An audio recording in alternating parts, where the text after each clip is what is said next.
Good morning students, welcome you in online classes, class 6 subject SST day 3rd fair.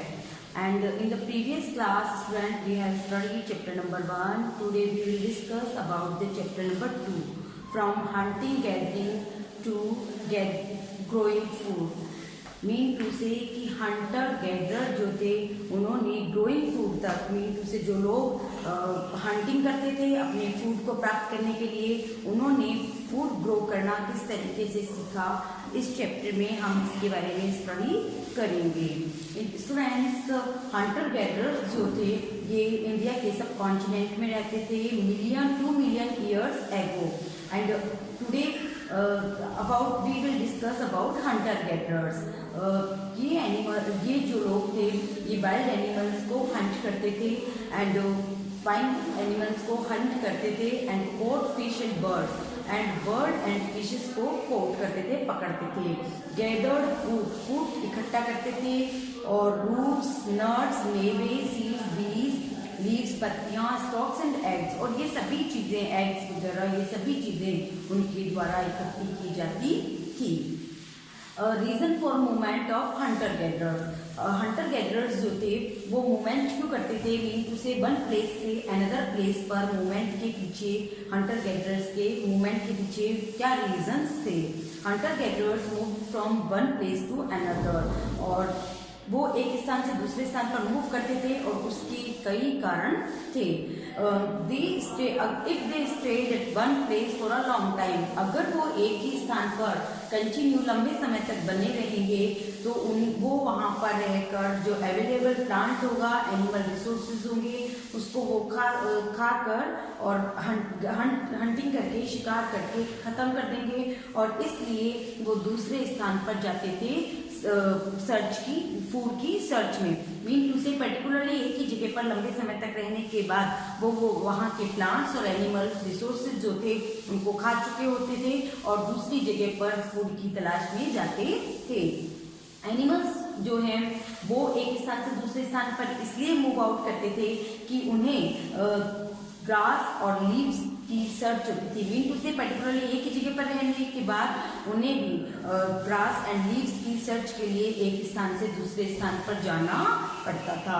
Plants and trees जो हैं ये different season में different fruit beer करते हैं। Mean to से अलग अलग सीजन में अलग अलग प्लांट्स में फ्रूट्स आते हैं, अलग अलग सीजन के अकॉर्डिंग प्लांट्स जो होते हैं और ट्रीज जो होते हैं उनमें फ्रूट्स आते हैं। तो इसलिए लोग एक स्थान से दूसरे स्थान पर डिफरेंट काइंड के प्लांट्स और डिफरेंट टाइप का फूड आइटम सर्च करने के लिए भी मूव आउट करते थे। And people, plants and animal जो थे इन्हें सरवाइव करने के लिए यानी जिंदा रहने के लिए वाटर की नीड होती थी, और वाटर जो होता था जिन्हें वाटर बॉडीज में पाया जाता था, मीन टू से lakes, streams and reverse.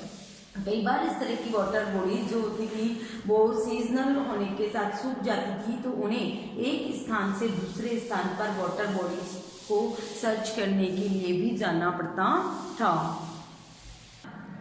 Students, Hunter gatherers कौन थे एंड वो हंटर गैदरर्स जो है उनके मूवमेंट के पीछे क्या रीजन थे, why they move from one place to another, we have discussed about that.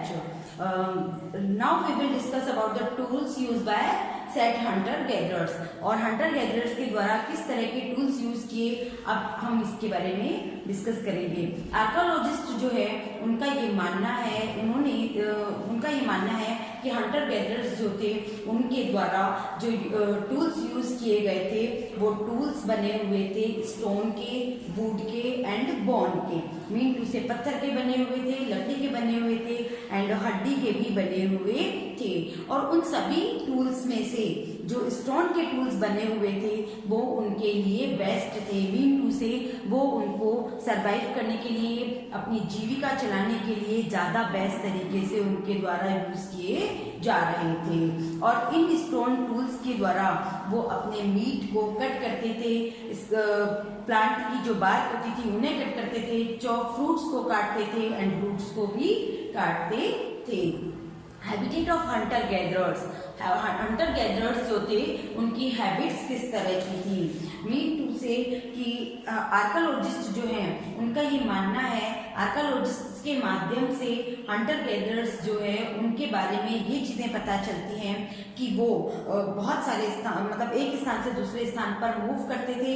और वो एक स्थान से दूसरे स्थान पर मूव क्यों करते थे?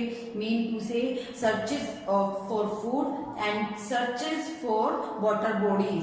एंड ये देखा गया है कि वो ज्यादातर ऐसी साइट्स देखी गई हैं आर्कियोलॉजिस्ट के द्वारा, या आर्कियोलॉजिस्ट इस चीज के गवाह हैं कि उन्होंने ज्यादातर ये देखा कि जो हंटर गैदरर्स थे वो वाटर बॉडीज के नियर बाय लोकेटेड थे। Mean to say like search river and lakes, नदियों और झीलों या उनके किनारे पर वो सिचुएटेड थे। Discovery of fire. Students, discovery of fire जो है इसका एक एग्जाम्पल देखा जा सकता है कुरनूल केव्स में। कुरनूल केव्स जो है वहां पर आर्कियोलॉजिस्ट के द्वारा जो एश की ट्रेसेस देखी गई है, मीन टू से राख का ढेर देखा गया है। और ये माना जाता है कि जो हंटर गैदरर्स थे वो फायर के यूज से फेमिलियर थे, मीन टू से वो फायर के यूज के बारे में जानते थे। और वो फायर का यूज कई तरीके से करते थे, like as a source of light, light के उपयोग के लिए, टू रोस्ट मीट, मीट को पकाने के लिए, एंड एनिमल्स को भी अपने आप से दूर भगाने के लिए वे इसका यूज करते थे। Archaeologists have given lengthy name for the time that we have studied. Mean to say कि उन्होंने अर्लीस्ट पीरियड जो था उसको पैलियोलिथिक का नाम दिया। और ये पैलियोलिथिक वर्ड जो है ग्रीक वर्ड पैलियो जिसका मीन होता है ओल्ड, एंड लिथोस जिसका मीनिंग होता है स्टोन। मीन टू से ओल्ड स्टोन एज। जो नेम है ये पॉइंट करता है इम्पोर्टेंस ऑफ स्टोन टूल्स, यानी स्टोन टूल्स जो थे उनकी इम्पोर्टेंस शो करता है। और ये जो है एरिया, ये जो सिचुएशन थी इसमें पैलियोलिथिक सिचुएशन, पैलियोलिथिक एज जो थी इसमें लोगों के द्वारा स्टोन के जो टूल्स होते थे उनको यूज किया जाता था।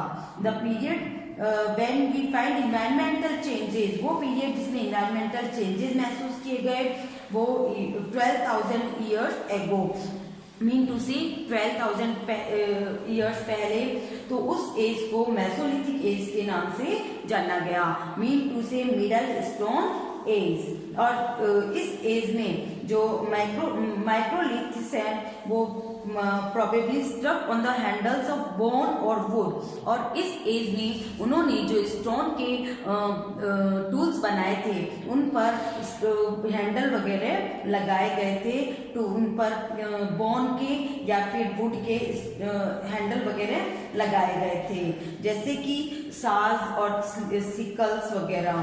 After that students new stone age, the next stage जो थी वो थी नियोलिथिक एज। इसमें मेंशन किया गया है सम नियोलिथिक एज में कुछ प्लेसेस के बारे में मेंशन किया गया है। और ये प्लेसेस वो थे जहाँ पर कि लोग अर्लीस्ट एंशिएंट टाइम में रहते थे और यहाँ पर लोगों को स्टोन के साथ साथ मेटल के यूज के बारे में भी पता चलने लगा था। All work that I have mentioned on the board, you have to write in your notebook. Thank you. Have a nice day.